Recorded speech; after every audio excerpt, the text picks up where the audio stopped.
How we doing today, guys? Sam and Lindsay here to talk to you guys about catfish. It's something that's been in the bay for a long time now, and it's really starting to pick up among a lot of people, especially when we have the closure here in the summertime for the rockfish. There's a lot of good options for fishing in the bay, and catfish is one of them. So Lindsay's got some exciting stuff to talk about there. Yes. So as we all know, rockfish closes this Saturday, but there are tons of other things that you can go out there and target and have a lot of fun with, including catfish. So to make it even more fun, we are having a kitty cat bash. And that is going to be a social media contest to encourage you guys to get out there and catch catfish and to share your catches with us. So we're doing this in partnership with the CCA Maryland. The CCA is running the Great Chesapeake Invasives Count. So that is completely free to register. Basically, you just log your catches of either catfish or snakehead, our local invasive species, so that CCA can get some of the data, and then you're automatically entered for prizes. So just with that alone, Anglers has donated 10 $25 gift cards. So if you log a catch to that during the month of July, you're already entered in those gift cards. But to take it a step further, we're doing this social media contest. So if you take a picture of your catch or a video of your catfish, post it on social media, and tag Anglers and tag CCA Maryland, you're going to be entered in for even more prizes. And you do need to be registered in that invasives count as well, but it's free to register. So just ccamd.org/count, register for free. Take care of that step. So some of the prizes that we're going to be raffling off on July 30th are, do you want to tell us about that combo there, Sammy? Yeah, so I'm really excited about this combo here from Toadfish. It's a great rod here. It's a 7'2" medium, great for speckled trout fishing. Got the nice long rod to be able to cast really far for you, so you can stay off the bank a little bit. Nice lightweight in the hands, but what I'm really excited about is this reel that they put it on. This is a combo from them that's new for them. This is a great reel, IPX5 sealed drag. Just a really nice reel for fishing in the bay. It's got a lot of stuff to protect against that corrosion, all those things we're going to run into. The main thing though with Toadfish rods is the handle. It's super ergonomic. I know you have one yourself. I do. I love that rod. They fit in the hands really well. They cast well. Just really great rods. Nice components here with the guides. Really pretty detailed too. So great option here as far as the rod goes. We're excited about this. Great trout rod, or you can even cast with the long length we have. It would be great with like rain minnows, stink silvers, those sort of baits you fish for the mackerel and stuff. Definitely, and with that season coming up here, for sure, winning that would be pretty awesome. And you can do that just by tagging us in your catfish pictures. We're also going to be giving away a free pair of Costas. Nice. So one lucky winner who tags us in their catfish pictures will receive a free pair of Costas. And then CCA is also going to be providing an Engel Cooler. Nice. So another awesome prize, 3 awesome prizes, which we will raffle off on July 30th. So on July 30th, we're going to kind of wrap this thing up at Anglers. We're going to be outside in the parking lot with the CCA, frying catfish. We'll have free fried catfish samples, so if you've never tasted it before, you can give it a try. We're also going to have Salt and Pepper BBQ here, and they're going to be cooking catfish sandwiches. So if you like your sample, you can buy a sandwich from them. So lots of fun stuff going on. All right, so if you're going to go out there and target some of these catfish, Sammy, what's your strategy? Yeah, well, let's talk about catfish. So the cool thing about catfish is they are everywhere in the bay. If you want to fish for them in the rivers, whether that be the Magothy, the Severn, the South, pushing over to the east side, whether it be the Chester, moving down a little bit further, even towards Eastern Bay, they have them in there. You can catch them on a ton of different things. So in front of us, I have a whole slew of baits that we have in our bait buffet. Truly, all of these are going to be great options for you. You can catch them on anything from chicken livers here, which is a classic channel catfish bait that's been out there forever. Guys have been doing that since the 60s. That's a really popular bait. Probably your most productive one, or most common bait is going to be fresh LY. So if you come in here and take a look at this LY, how most people are going to do this is they're going to cut the head off and the tail off.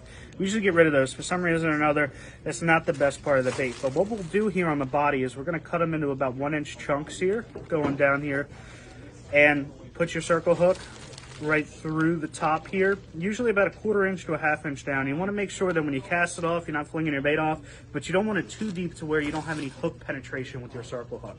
Another really underrated bait for catfish is going to be razor clams. Razor clams are one of the coolest things here in the bay. If you've never used them, they work for everything. You can catch rockfish on these, white perch, catfish. I'm sure you could catch even speckled trout down in some of the islands.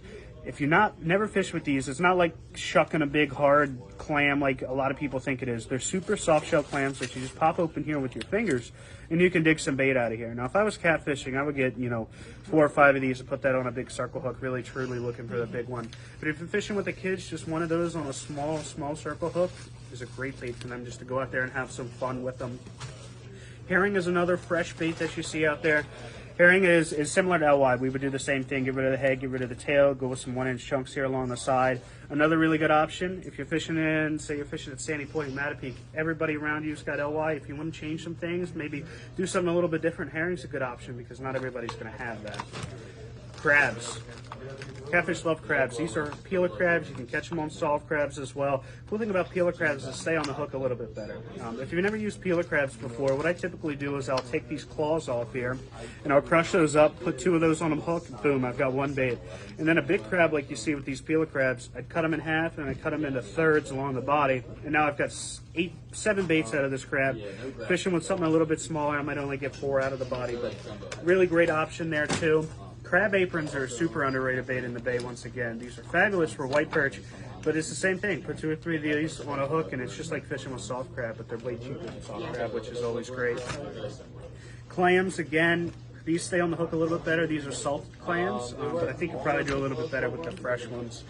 But all sorts of options out there. I could go on and on if we had turned around and looked at our bait table up there, but I think that'll wrap it up. And how we're going to fish these is typically going to be on a fish finder rig or a Carolina rig, where you're going to have a free sliding sinker that goes on the main line, and then from there, to prevent that sinker or the weight from sliding down to the hook, we're going to add a little bit of swivel in between. We've got lots of videos on that on our website about how to rig that up.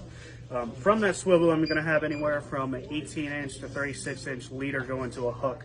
I'm going to go with a longer leader if I'm fishing from a boat because I don't have to worry about tangling. But if I'm fishing from shore, I'm going to want a shorter leader because I don't want to cast all the way out there, let it sit and have a tangled up rig. So it's important there. That leader length is a lot more important than a lot of people think. If you're fishing from shore, definitely go shore. Those are some awesome tips, Sammy. Thank you. Of course. So like Sammy said, there are catfish everywhere. So anywhere that you are in our local bay area, pretty much any kind of bait that you want to use. I've even heard people catching them on hot dogs and stuff like that. Hot dogs, McDonald's chicken nuggets, yeah. anything you want. Pretty easy to get out there and target these fish, and then pretty easy to enter our contest as well. Again, just join the Chesapeake Invasives Count through CCA for free. Tag CCA Maryland, tag anglers in your catfish post, and could win one of these awesome prizes on the 30th. The last thing to keep in mind with catfish, as fun as they are to catch, as fun as they are to try all sorts of different baits, at the end of the day, they are invasive. They're not what we want here in the main part of the bay. They weren't here before, and now they're here now in big numbers. It's okay to harvest these fish. We don't have to worry about catch and releasing these fish. They do a lot of damage to a lot of our smaller bait fish, the crab populations. They do a lot of damage, so it is important to harvest these fish. And if you've never had them before, you're going to be able to taste them in our taste test. Yeah, and that's what we kind of want to show everyone on the 30th, is that they are really good to eat. Yeah, absolutely. So on the 30th, you can taste them. But yeah, that's a great point, Sammy. And that's really what the CCA is trying to do with the invasive count as well, is just to shed a little bit more light on how these invasive species are impacting our bay. Yeah. But yeah, you can feel good about keeping them for dinner. That's for Feel sure. good about it. And CCA's website, if you want to learn a little bit more about what they do to the bay, you can look it up. Absolutely, yeah. CCAMD.org.